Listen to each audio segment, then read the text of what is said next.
Today's subject is room correction, that digital concoction, if you will. Something I have pretty strong feelings about, but you know what? I'm going to answer these questions and do the best I can. So Carl in Sweden. Hey, Paul, is it correct that if I use a digital room correction system, the actual hardware involved in reproducing sound in my room is not that significant anymore? Like, I'm assuming the amps and the preamps and all that.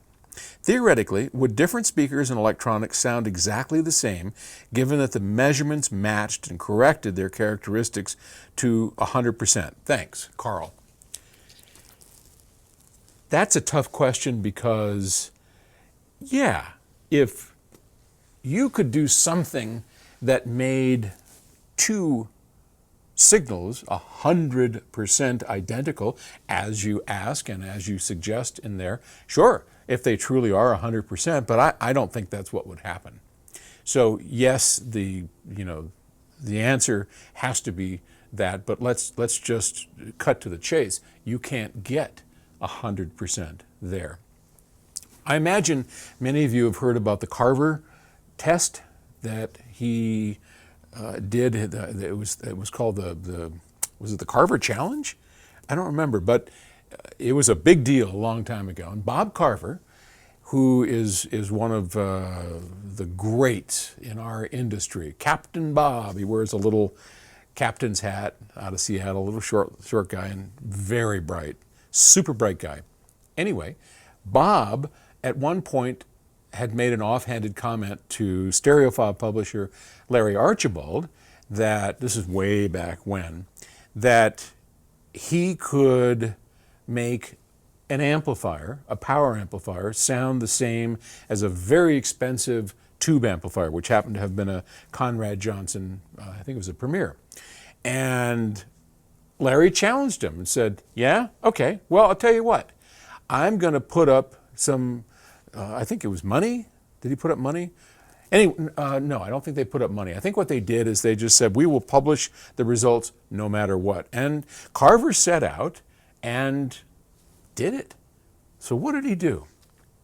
Well, Bob Carver took amplifiers, his amplifier, which was a solid state device, and the Conrad Johnson, which is a tube device, and he put them into a difference amplifying scope. Or meter, but in this case it happened to have been a scope. Now what that does is it looks to see what are the differences between two incoming signals. They're both fed the same source, and then their outputs are compared, and it doesn't matter what the difference is, it just shows any difference.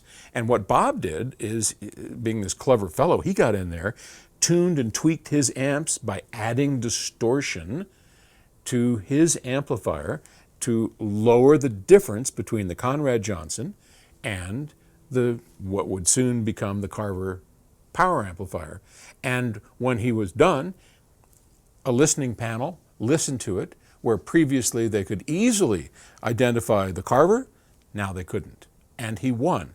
And it got kind of ugly, because at one point I think Carver decided he was going to use that in his marketing material, and Larry Archibald sued him for copyright infringement. I don't know, it got ugly. But the point being, if you have a means of measuring and reducing distortion down to zero, then, or differences down to zero, then yes, the two will sound the same regardless of how you get it. So let's go to Carl's question then.